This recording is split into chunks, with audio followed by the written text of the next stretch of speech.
Isang fitness coach at overall bodybuilder champion na ngayon ay merong million followers at likes sa TikTok. Yan po ang makakakwentuhan natin ngayong umaga. Kaya naman, para kilalanin natin siya, makausap natin dito just Tuesday morning, ang content creator at TikTok superstar na si Coach Kembot. Good morning and welcome sa Rise and Shine Pilipinas, Coach. This is Profi together with Audrey. Hi! Hello po, good morning po. Parang di naman kumikembot Kaya ata nga yan eh. Parang bakit Coach Kembot parang nagagalit yung mga may muscles pagka-eruption mo? siya. Parang may galit yung mga muscles mo. Bakit naging Coach Kembot yung pangalan, sir? Po? Bakit Coach Kembot?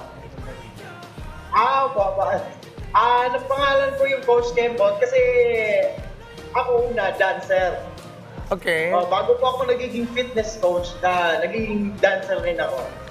Kaya malambot yung gewang-gewang natin eh. Kaya kita tinawag nila ako Coach Kembot. Parang kapatid niya si Eruption. Parang kahalintulad na Oo. style. Pero Coach, Kasama kaibigan ko ng eruption po. okay, Coach Kembot, ano po yung nag-inspire sa'yo na magsimulang mag-upload at gumawa ng videos sa TikTok? At usually, ano ba yung mga klase ng videos na sinishare mo dito? Ano ba yung content? Actually, sir, yung pagiging Kembotero ko, nagsimula po yan nung sagsaga ng pandemic, yung lockdown po. Yun na time. Nasimulan na bigyan ko yun ng time na magawa ng mga content like magsasayaw-sayaw lang, tapos flex-flex ng mga muscle natin. Tapos yun, nag-click siya. Hindi ko na-expect na magba-viral pala yung mga videos ko. Kaya na-shock ako na, oy, sumikat ka na pala, gano'n. Yan po. Pero hindi naman nalilito ang mga tao na iba si Coach Kembot at Eruption. Minsan po, maraming nagtatanong po. Maraming nagtataka din na kapatid ba kami ni Eruption or close po ba kami ni Eruption? Yan, maraming nagpo-comment din ng mga netizens natin na sabi nila, oh, Eruption, kaya mo ba to? Or Eruption, idol, may katapat ka na. Showdown kayo, ganon. Okay, bilang isang TikTok superstar ka na ngayon, at fitness coach, paano mo naman nababalanse yung paggawa ng engaging content sa TikTok? Ayun. Nababalanse ko yung mga contents ko. Like, may times na tinatanong ako ng mga clients ko na, like, Coach, pwede tayo after workout, pwede tayong mag-TikTok, pwede tayong magsayaw dalawa, or magbigay tayo ng content na magbakla-baklaan ka, or ano ba pwedeng gawin natin para mag-trending din kami ulit, Coach.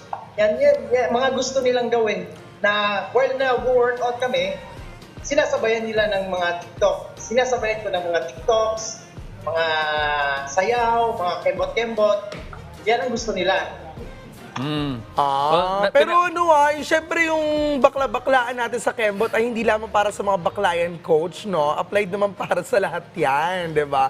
Which is very good kasi lahat ng audience natin talagang napapaaliw mo pag ganyan. Pero balita natin, Audrey, syempre, no? Ang pagiging overall bodybuilder champion ay isang kamangha-manghang tagumpay. So ano ba nag-motivate sa'yo na subukan ang bodybuilding at paano ito nakatulong sa iyong pagiging isang fitness coach?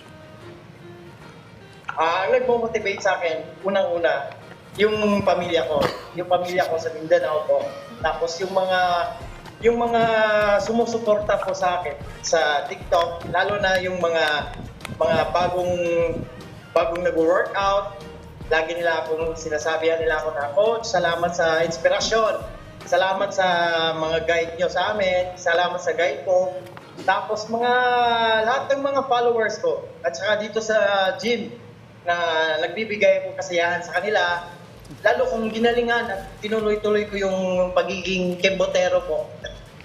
Kembotero talaga no? Well, Coach, eto, mahalagang tanong to kasi maraming mga kababayan tayo na gustong mag-training sa maging fit at pumapasok yan sa mga gym, ano? At kung sino-sino yung mga nakakausap nila, iba't ibang impormasyon.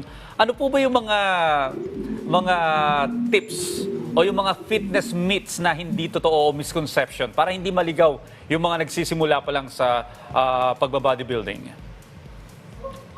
Opo. Yan ang pinakaunang fitness myths, yung mga misconception ng magiging fitness coach or yung nagbabalak na mag-gym. Sabi nga nila, pag nag-gym ka raw, pag huminto ka, tataba ka.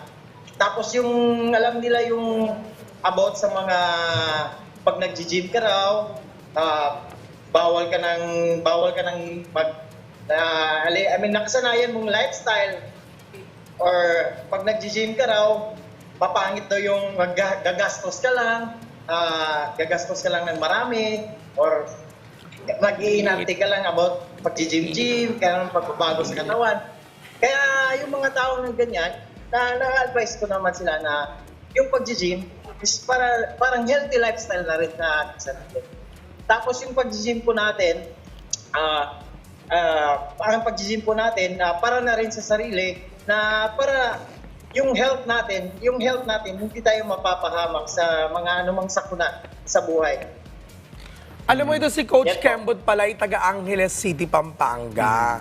Tapos sa TikTok, chinek ko ngayon, meron siyang 1.1 million followers. At yung total likes ng kanyang account ay 18.8 million. Dagdag pa dyan, yung may Grabe. pinakamarami niyang views na 15.2 million views. Diba? Ang bongga So dami talaga. palang Pinoy na interesado talaga sa fitness. Oo naman, kasi kahit naman ako, kahit medyo chubby tayo, gusto rin natin maging fit tulad ni Coach Kembot. Pero syempre, hindi natin tatapusin ang ating usapan na hindi ka nagsasample, Coach Kembot. Kaya naman, kaya mo ba kami bigyan ng kahit konting sample, Coach? Yes. Sure po.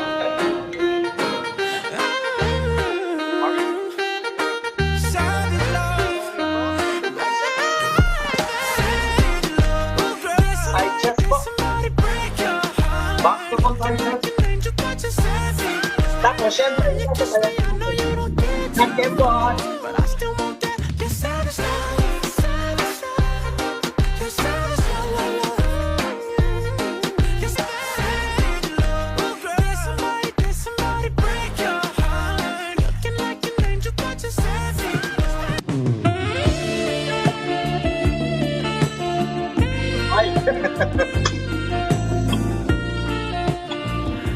Alright! Audrey, grabe, ang galing. Hindi ako Para natulala ka Oo, bigla. tulala ako eh. Kaya mo ba yan, Audrey? Sample naman. Sample, Audrey. Gusto niyo mag-away-away tayo dito? Kaya-kaya na ni Coach Kembot yan. Kaya-kaya na ni Coach Kembot yan. May mga talagang binabagayan ang pag-Kembot o yung pagpa-perform ng ganyan.